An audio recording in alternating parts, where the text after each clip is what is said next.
Congress party अपने बाकी बची सीटों पर उम्मीदवारों के नाम घोषित कर सकती है। 12 से 13 नाम बताए जा रहे हैं, फाइनल हो गए हैं। बचे हुए नामों पर अभी सहमति नहीं बन पा रही है। दरअसल मुरैना, ग्वालियर, दमोह, बालाघाट इन सीटों पर पेंच फंसा हुआ है। विदिशा सीट पर भी पेंच अभी फंसा हुआ है, क्योंकि विदिशा सीट एक हाई प्रोफाइल सीट हो गई है। भारतीय जनता पार्टी के कद्दावर नेता, भूखर प्रवक्ता यहां से चुनाव लड़ रहे हैं और ऐसे में सोच समझकर इस सीट पर उम्मीदवार उतारना होगा। जिस तरह का लक्ष्य कांग्रेस पार्टी लेकर चल रही है, अगर उसे ध्यान में रखा जाए तो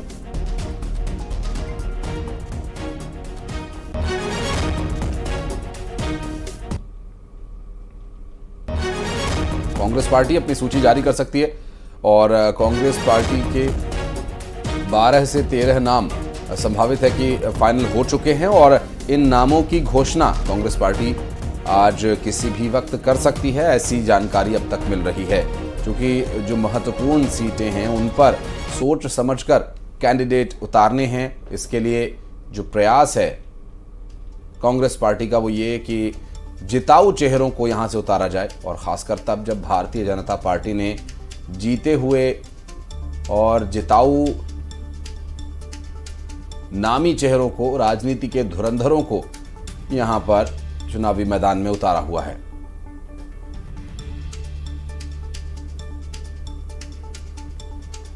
सीईसी की बैठक के बाद से लगातार चर्चा यही है कि किसी भी वक्त कांग्रेस पार्टी अपनी सूची जारी कर सकती है।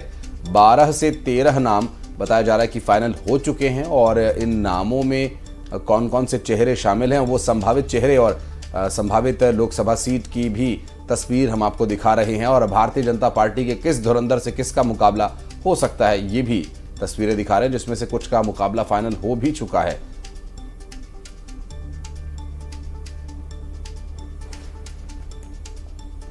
और शैलेंद्र भदौरिया आशिका हमारे सहयोगी हमारे साथ जुड़ गए हैं। और शैलेंद्र, अपडेट क्या मिल पा रहा है? सीईसी की बैठक हुए तो आज दूसरा दिन होने को है और कोई अभी तक सुगबुगाहट ही है, सिर्फ कोई फाइनलाइजेशन अभी नजर नहीं आ रहा है कि कब तक नाम घोषित हो पाएंगे।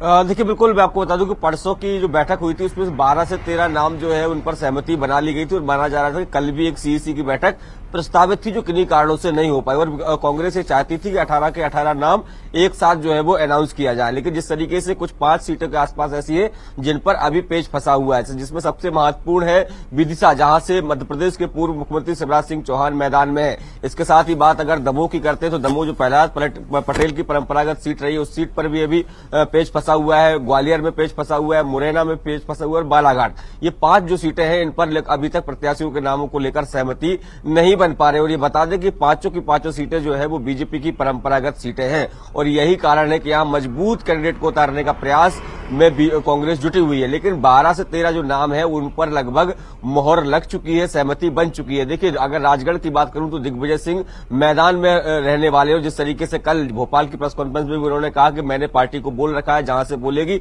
वहां से लड़ेंगे। लेकिन जब कल वह राजगढ़ के दौरे पर गए और कहा कि मैं चाहता था किसी युवा को टिकट मिले, लेकिन पार्टी ने मुझे आदेश दिया है, ऐसे में वो चुनाव लड़ने के लिए तैयार है।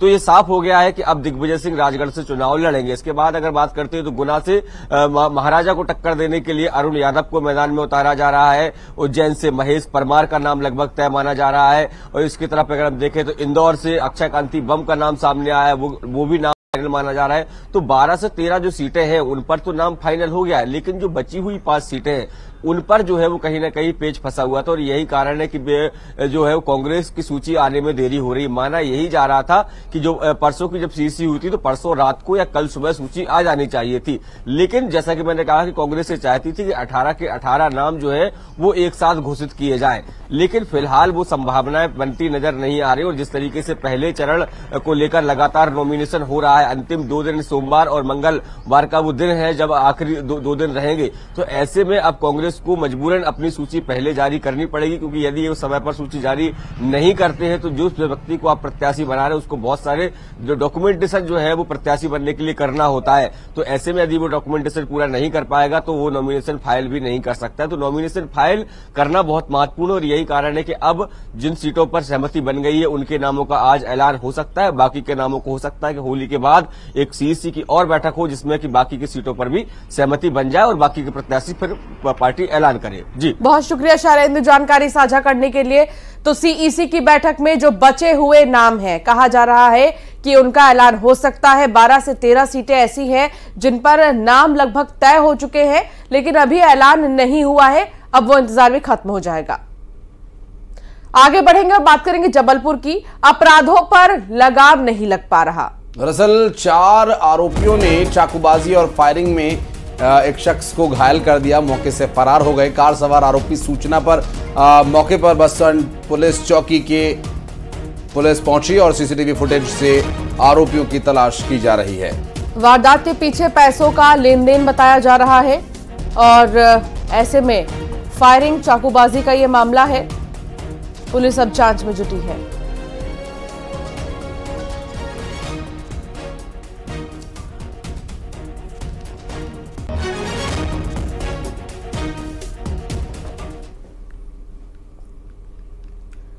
और मंदसौर जिले के भानपुरा थाना क्षेत्र के अंतरालिया गांव में जमीन विवाद को लेकर खूनी संघर्ष हुआ है। खूनी संघर्ष में एक व्यक्ति की मौत हो गई है, जबकि 9 अन्य घायल बताए जा रहे हैं। घायलों में महिलाएं भी शामिल हैं। और बताया जा रहा है कि सुथार समाज और भाट समाज के लोगों के बीच जमीन को लेकर पुराना विवाद चलता आ रहा था और न्यायालय में प्रकरण जारी है। इसके बावजूद दोनों पक्ष आमने सामने हो गए और धारदार हथियारों से, लाठी डंडों से मारपीट की, जिसमें लालचंद सुथार नाम के एक व्यक्ति की मौत हो गई।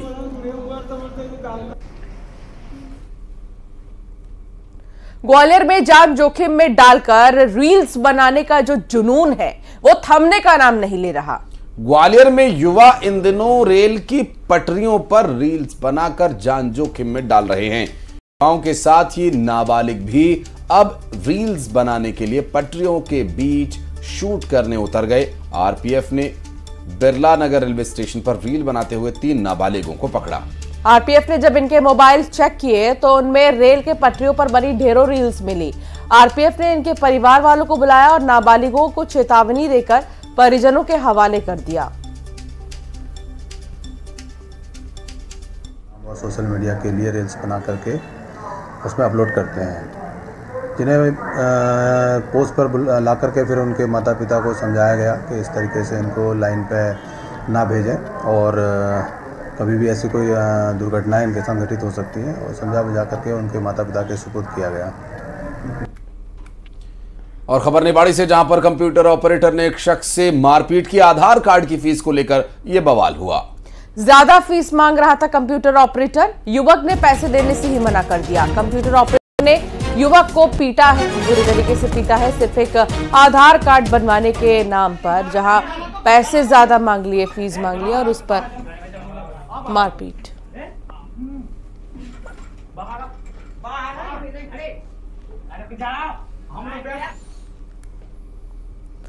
और अब बात करेंगे गरियाबंद की, जहां फिल्म पुष्पा के जैसे लकड़ी की तस्करी को अंजाम देने वाले तस्करों का भांडा फोड़ हुआ है।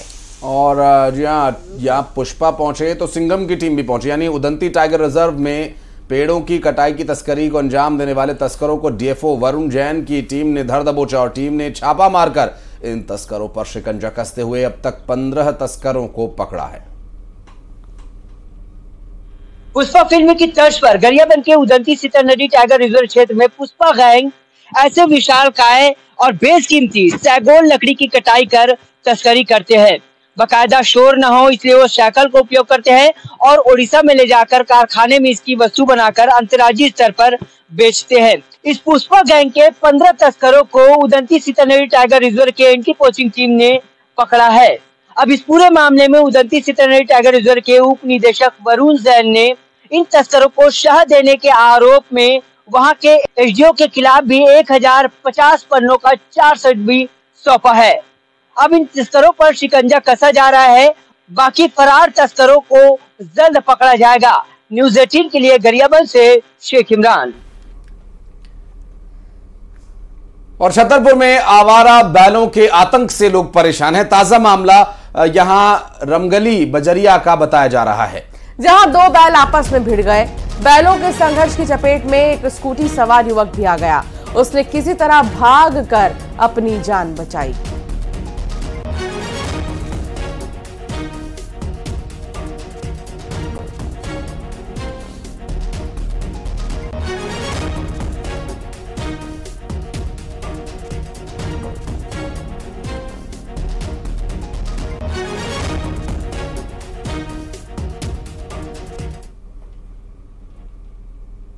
तो वहीं बिलासपुर में पानी के लिए हाहाकार मचा हुआ है। अमृत मिशन योजना के तहत कुदकुंड पानी की टंकी से पाइपलाइन नगर निगम जोड़ने का काम करे, जिसकी वजह से दर्जनों वार्ड में पानी की सप्लाई बाधित है। लोगों को पानी के लिए जद्दोजहद करना पड़ रहा है, जबकि निगम ने दावा किया था कि प्रभावित क्षेत्रों में टैंकरों के जरिए पानी की सप्लाई की जाएगी। वार्डों में जल समस्या दिखाई देने लगी है। लोग कई किलोमीटर दूर से पहुंचकर यहां पर पानी भरने आ रहे हैं। निगम की टैंकर की व्यवस्था पूरी तरीके से फेल साबित हो रही है। आज पहला ही दिन है, पहले दिन की मॉर्निंग है और आप देख सकते हैं कि लोगों को किस तरीके से समस्या का सामना करना पड़ रहा है। निगम ने यह दावा किया था कि इनको पानी की व्यवस्था की जाएगी टैंकरों के जरिए। क्या व्यवस्था की गई है? कोई व्यवस्था नहीं की गई है। कल से कोई व्यवस्था की गई नहीं। आज भी अभी भी आप सामने देख रहे हैं, मैं तो सामने खड़ा विजय कुमार जाग, वार्ड नंबर 2 का यहाँ प्रत्याशी हूँ, बचपन से रह रहा हूँ। आप सामने देख सकते हैं पानी के लिए कल से कतार लगा हुआ है। देने वाले ये बेचारे गार्डन वाले हैं जो भूखे प्यासे पानी दे रहे हैं, अपने भी बच्चे को खिलाया नहीं है नाश्ता, इनके पानी के देने के लिए लगे हैं। और दूर दूर से 1.5 किलोमीटर से आप देख रहे हैं। 1.5 जी बिल्कुल। आप कहाँ से आ रही हैं दीदी? आप कितना दूर? मैं नीचे नाका से आई हूँ भैया, नीचे चौक से। और कल बिना बताए बंद कर दिए थे 10 बजे, और आज जो है 22 तारीख को बोले थे, लेकिन 21 तारीख को बंद कर दिए थे नल यहाँ करने। और यहाँ समस्या भैया पानी का बहुत ज्यादा, यहाँ टंकर बुलवाइए। पानी की समस्या बनी हुई है। ये 3 दिनों तक होगी, कोई वैकल्पिक व्यवस्था हुई है? एक तो बहुत शर्म की बात है, माताएं बहनें रोड में नहा रही हैं, वहाँ पुरुष भी नहा रहे, वहाँ महिलाएं भी नहा रही हैं। ये बहुत ही दर्दनाक। रोड पर, सड़क पर आकर इन लोगों को मजबूरी इनकी झलक रही है कि वाटर सप्लाई नहीं होने से किस तरीके से इनको दिक्कतों का सामना करना पड़ रहा है। और ये केवल एक वार्ड की स्थिति नहीं है, बल्कि ऐसे लगभग दर्जनों वार्ड है जहां पर आज पूरी तरीके से पानी सप्लाई बंद कर दी गई है निगम के द्वारा। और ये कहा जा रहा है कि अमृत मिशन योजना के तहत कनेक्टिविटी का कार्य किया जा रहा है, और यही वजह है क्योंकि निगम ने यह दावा किया है कि टैंकरों के जरिए पानी सप्लाई होगा, लेकिन उनके दावे वार्डों में फेल होते हुए नजर आ रहे हैं। बिलासपुर से न्यूज़ 18 के लिए उमेश मौर्य। कलाकारों की नगरी देवास, यहां होलिका दहन के दिन रंगोली का अनूठा आयोजन होता है, जहां वर्षों से ये परंपरा चली आ रही है। रंगोलियों के बीच होलिका सजाई जाती हैं और देर रात तक रतजगा होता है। इस बार कलाकार देवयानी चयन जोशी ने ऐसी 10 रंगोलियां बनाई हैं जो शहर के शालिनी रोड पर प्रदर्शित की जाएंगी।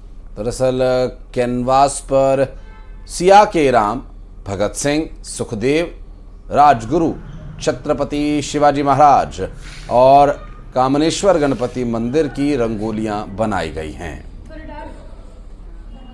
देवी देवताओं के साथ यहाँ पर जो वीवीआईपी चेहरे, फ्रीडम फाइटर और कई ऐसे चेहरे हैं जिनकी पेंटिंग बनाई गई है।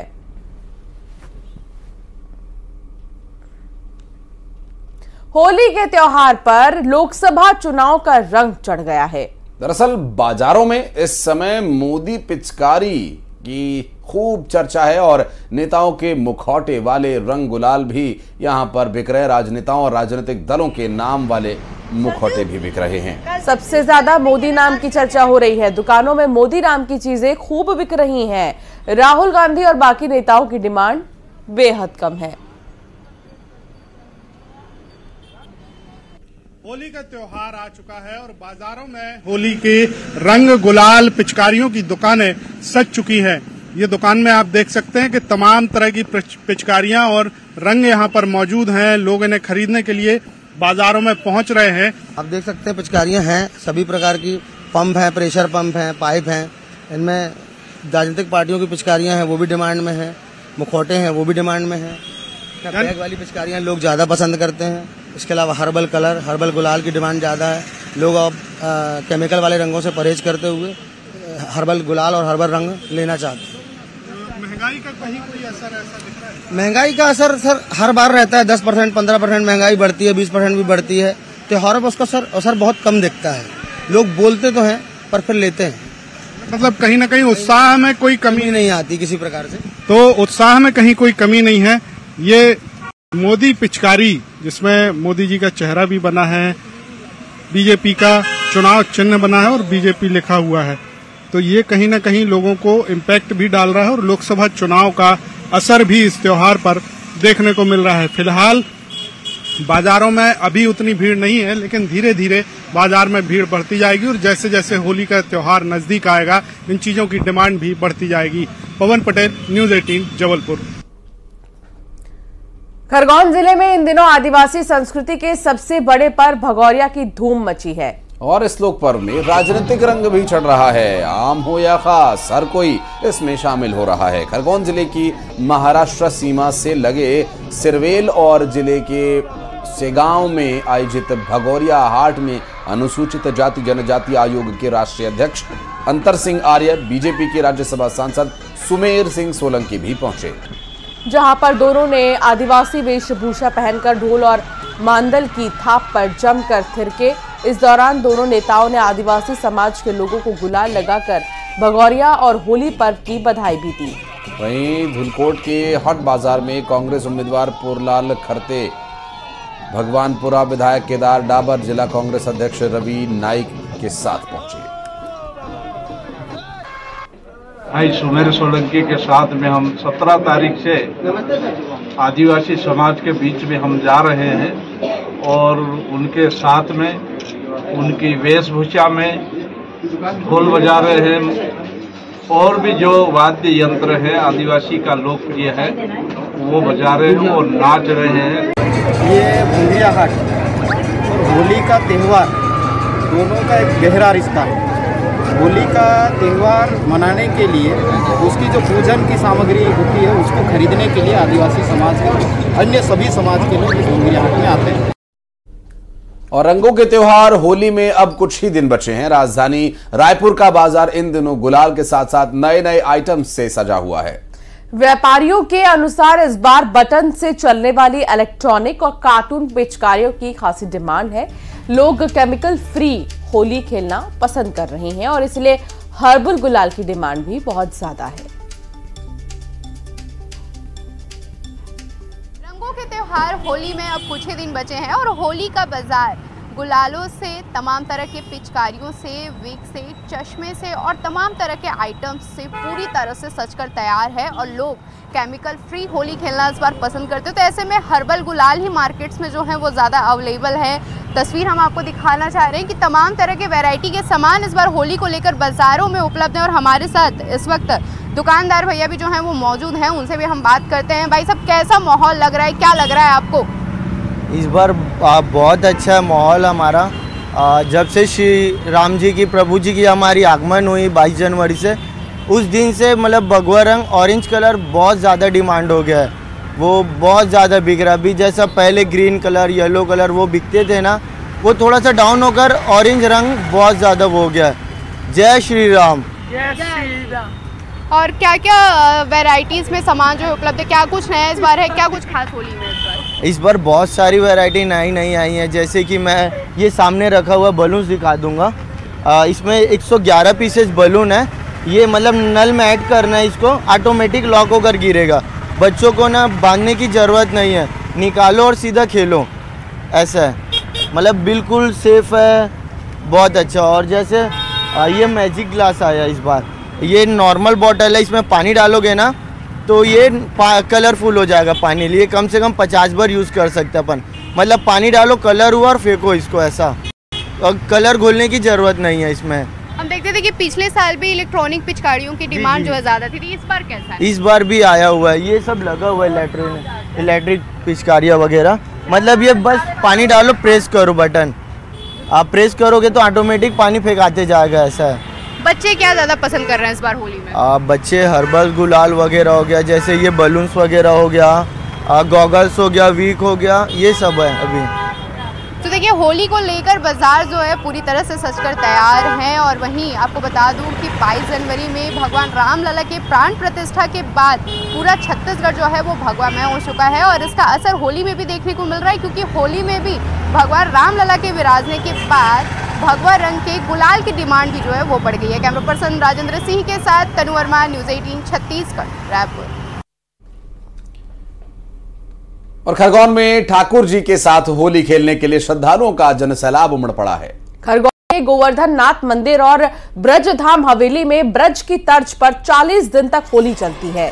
इस दौरान वैष्णव संप्रदाय सहित सभी समाज और वर्ग के लोग होली उत्सव में शामिल होते हैं। गोवर्धन नाथ मंदिर में होली के दौरान आस्था और श्रद्धा का सैलाब उमड़ पड़ा। मंदिर में टेशु के फूल से प्राकृतिक रंग तैयार किए जाते हैं। आस्था की इस होली में बच्चे, महिला, पुरुष, बुजुर्ग और हर वर्ग के लोग आनंद उठाते हैं।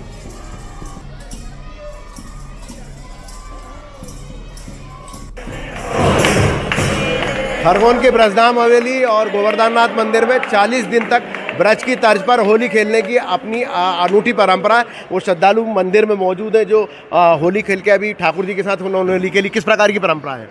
यहाँ ये ब्रज पे आधारित होली की परंपरा है जो 40 दिन तक मनाई जाती है। इसमें 35 दिन तक सूखी और 5 दिन तक गीली और सूखी दोनों बनी जाती है और कीर्तन जो है रसिया किया जाता है। रसिया का गीत भी किए जाते हैं। बेटा कितना मजा, क्या कैसी होली होती, कितना आनंद आता है? बहुत ज़्यादा ही आनंद आता है, एकदम ब्रज जैसा आनंद आता है यहाँ पर। आखिरी में हम लोग रसिया के भजन भी होते हैं, उस पर सब लोग नाचते हैं, सब बहुत आनंद करते हैं। बच्चे वेट करते हैं कि इस घड़ी का बच्चे वेट करते हैं कि कब हम, मतलब 1 साल की घड़ी बहुत जल्दी आती है, ये इसका वेट करते हैं। मतलब पूरा आनंद रहता है क्या? होली में प्रचुर आनंद रहता है, बहुत ज़्यादा हर्षोल्लास रहता है। बच्चों को होली का ही उमंग रहती है सबसे ज़्यादा। होली का उमंग रहता है, बच्चों में खूब आनंद आता है। और ब्रज की होली का दूसरा दृश्य यहाँ पर देखने को मिलता है खरगोन के गोवर्धन नाथ मंदिर में, बड़ी हवेली।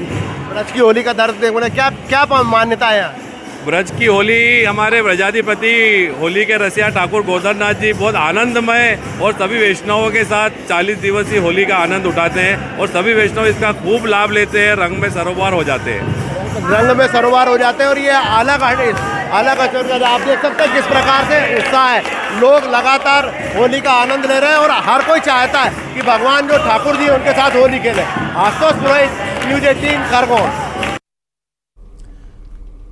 और होली के आनंद की भी कुछ तस्वीरें दिखाते रहेंगे आपको। फिलहाल एक छोटे से ब्रेक के लिए हमें यहाँ रुकना पड़ेगा। आगे भी खबरें जारी रहेंगी, आप देखते रहिए।